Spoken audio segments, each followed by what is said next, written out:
When Goggins lived with me, his rule is we had to do something every day that sucked. And anybody, not just Navy SEALs, but anybody that can accomplish anything that is hard. Most of us fail in life because we're afraid of what everyone around you is thinking. We waste so much time on our little gadgets.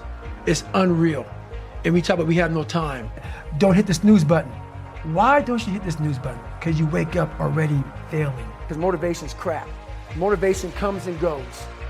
When you're driven, whatever's in front of you will get destroyed. Life's about self-discipline. It is about self-discipline. We tend to do the things that are easy. It builds no mental toughness. It builds no mental hardening. It builds nothing. They see me now. They see me now as the guy that with his shirt off who can do 4,030 pull-ups in 17 hours, who can run 205 miles in 39 hours, who can do all this crazy shit. But what they don't understand is they don't understand the journey that it took me to get to this point.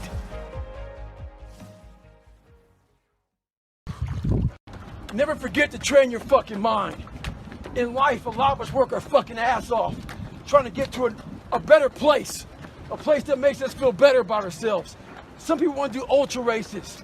They're starting to PR during training. Some people want to be a lawyer or a medical student.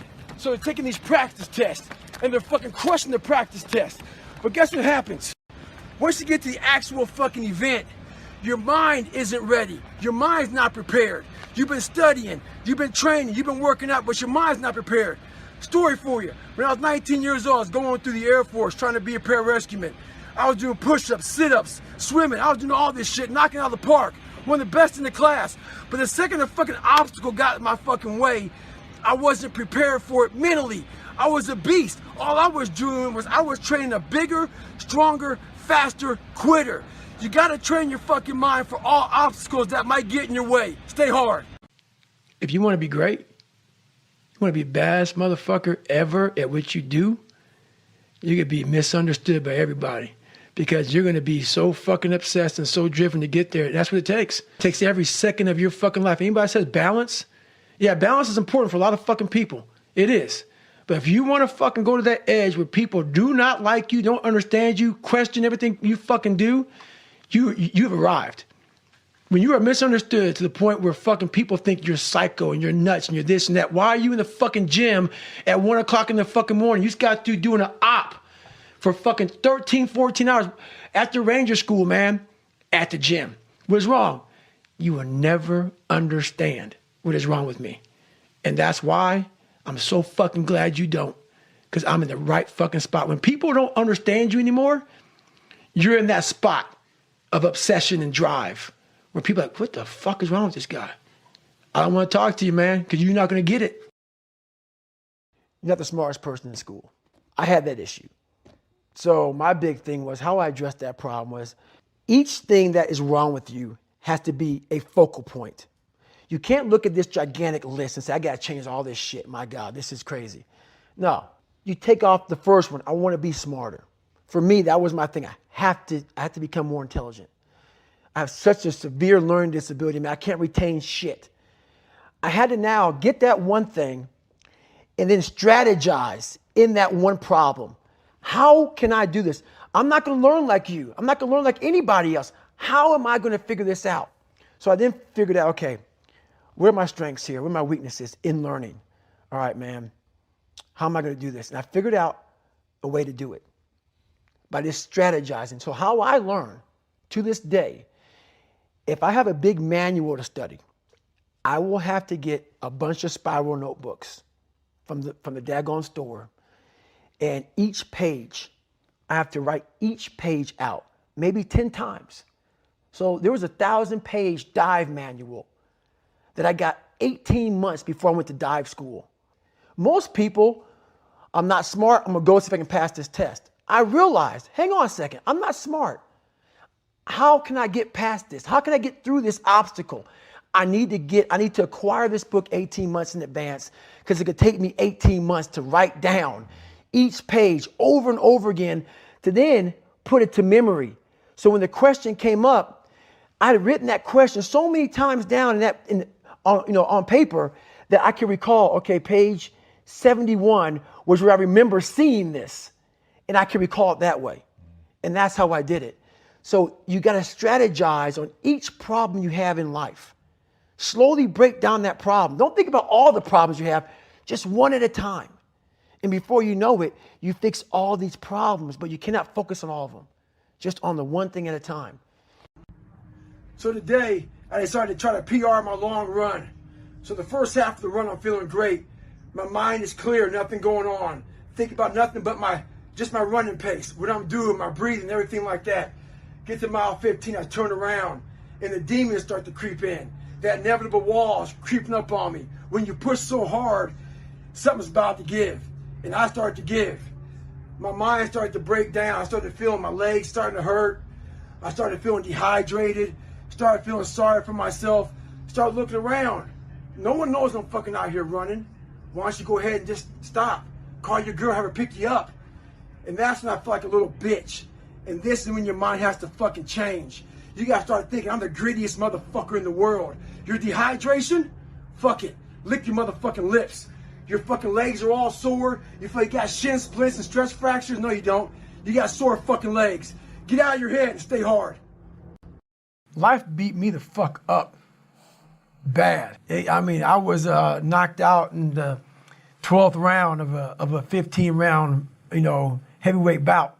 I was knocked out. But what happened was in the 12th round, when the challenger turned his back on me, I was getting the fuck up. And I got up and won the next 3 rounds and knocked that motherfucker out in the 15th round. So that's my mind about can't hurt me. I was hurt, man. Like literally, I had to overcome so much those first 26 years of my life. And I still do every day today. It's not over. But the mentality of can't hurt me is just that.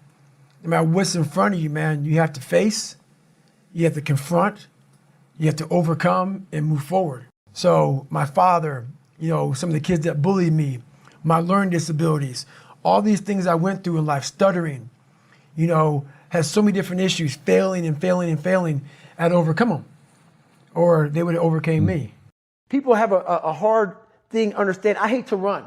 And what makes me so crazy, it doesn't anymore, is people go, well, why do you run if you hate it?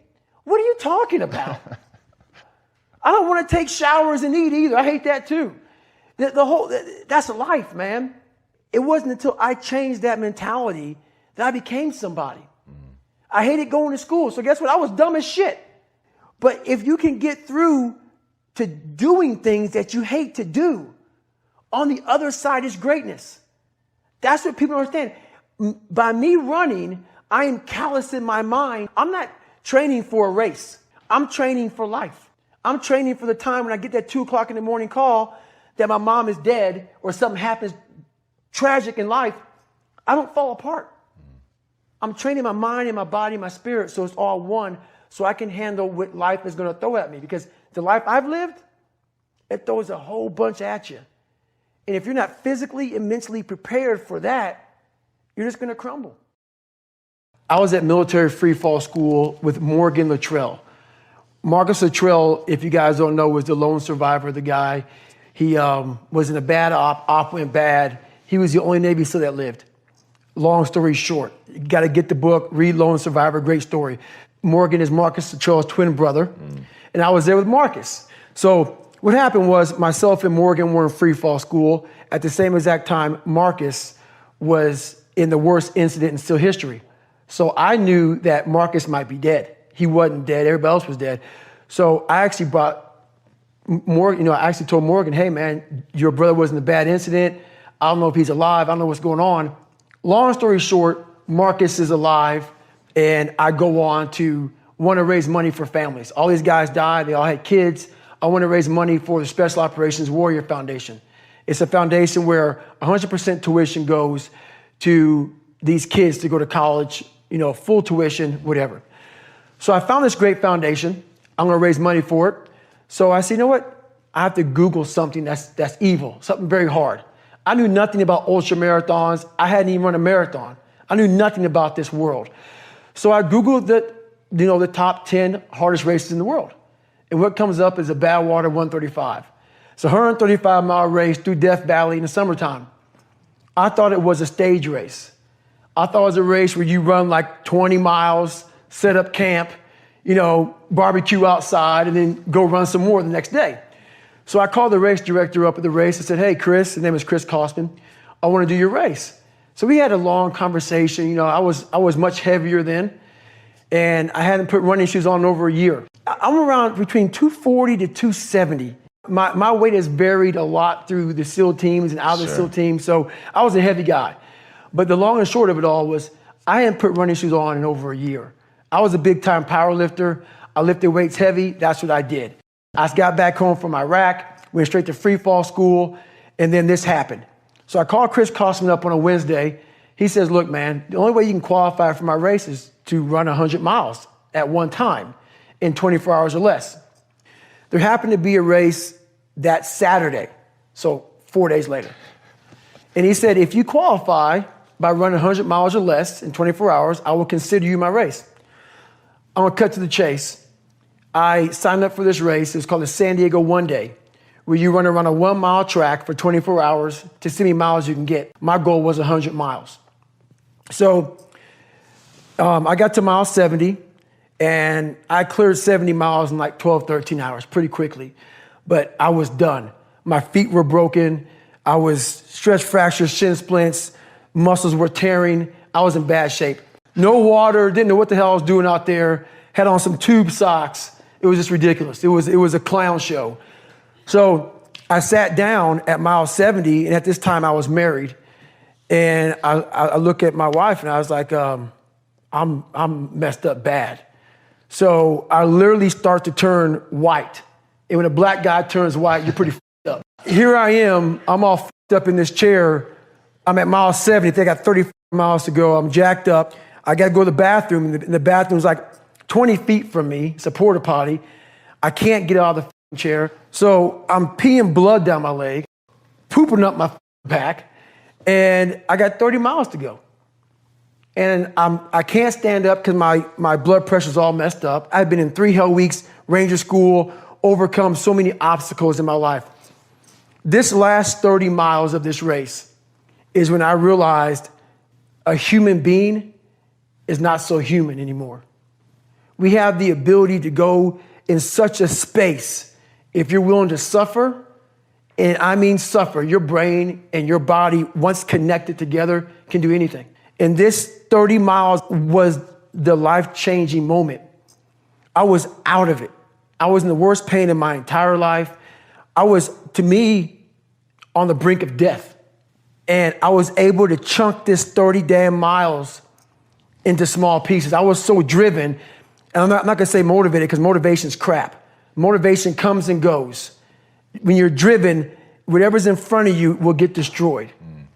So I sat in this chair and I was so driven to succeed in this race. And at this time, everybody goes, were you thinking about the guys that died? And I'm not gonna lie to you, I wasn't. This became a personal thing. This became me against this race, me against the kids that called me nigger, me against me. It just became something that I took so violently personal. And I broke this thing down into small pieces. I said, okay, I gotta get nutrition. I gotta be able to stand up before I can get off this curb and get off this chair and be able to go 30 miles. So I went through all these small steps and I was able to stand up. And then from standing up, I was literally walking around with my wife at the time, and she goes, you're not gonna make the time. She goes, you're walking like 30-some minute miles. I got to mile 81, and the second she said that I'm not gonna make the time, I ran the last 19 miles nonstop. And I can show you right now when we get done with this. Matter of fact, I'm gonna show you right now. This was years ago, and I had to put compression tape, and so this was years ago. I had literally the size of $50. I had to get compression tape, and I taped up my ankles and I taped up my feet, and that's how I got through that race. So I literally went through all of BUDS, my last SEAL training, with stress fractures and shin splints. And how I did it was I would tape my ankles all the way up to my calf every morning. So for the first hour, the pain was excruciating. But what would happen is my feet would go numb. And I did that every single day for 6 months. That's how I got through my third hell week, because I was so broken from the first two that the commander said, hey, the CEO said this is your last time we're sending you through. So that's how I got the idea to do that. So with the right, and people may listen to this and say, this guy is sadistic, he's crazy, no, if you know how I came up, you realize I was just a scared kid that found drive and passion to be something much better than what he thought he was. That's all it is. Self-talk and visualization are the two keys to my success. I believed for that last 19 miles, I was indestructible because I took myself in that chair, crapping up my back, peeing blood down my leg, shin splints, stress fractures. I use all that for motivation versus negativity. I use it for motivation. I said to myself, who on this earth would still be going right now? You are. You are. You gotta be the hardest on the planet. Is it true? I don't give a At that time, it got me to the finish line of that race. I believed it. I believe it today. I believed it enough to where my body said, he's not gonna stop. And I took all the negative things. I need to go to the hospital, this and that. And I used it all. Who the hell could even get out of that chair? You did. Who the hell would even think about taping stress fractures up? You did. All those things I used for motivation. This voice in my head guided me to the spot where I'm at today. And if you don't believe that you're here for a reason, your life will seriously hurt. And I start looking at my life and all the shit I went through as God put me, whatever you believe in, put me here to go through this. And now I see all the hundreds of thousands of lives I'm changing by the hell I went through. There's a lot of power in that. So my purpose as I started going through this journey, instead of looking at like, woe is me, God, man, why the fuck, man, why? I started looking at it as, it's the perfect training ground. You knew exactly what you were doing. You knew exactly what the fuck you were doing, obviously. You put me in every situation possible to tell a story that needed to be told. I mean, it was a very scary road. A guy who was afraid of a lot of things, to then find power in fear, to find power in overcoming fear, and to get to where I'm at today where there's very few things that I'm really afraid of because I know how to control it. I know how to manage it. I know how to work it to my advantage now. It's something else, man. So I really challenge people to really do a live autopsy on your brain. And the reason why I talk about my childhood so much in this, because I don't want you to put a title on me. Because once you title me as a freak, you now put yourself in a position where you can be very comfortable in saying, it's just not possible for me. The thing that makes me so pissed off in this world, man, the only thing that gets me mad nowadays is that so many people die with untapped potential because they think that someone else is fucking better than them. And they were born, not with the greatest tools. You don't need shit. You need the ability to fucking grind your ass into a fine fucking powder. And when you're in that fine powder, find a way to build that motherfucker back up repeatedly. And it's possible. You were bullied. Do you remember how many nights you spent by yourself in your fucking head thinking about what kind of piece of shit you were and how miserable that fucking was? That's exactly my drive. I know that there's not just me and you. There's millions and millions, especially nowadays with all this fucking pressure, man. You can now bully a motherfucker on your phone. Back in our day, it was face to face. You can do everything over your phone. The pressures of trying to keep up with everything is at an all-time high. And our mindsets are at an all-time low. We are the weakest we've been mentally ever since the beginning of time. And it's even harder. So it's harder with a weaker mind. So all I want to do, my whole drive is about, I have a really good way of visualizing people suffering because a lot of people do it. We have two sides of us. We have one side that is that happy-go-lucky side that nothing's wrong and everything is good. But we have that side at home when no one's around that's depressed and miserable and we're not good enough. And whatever happened to you is real.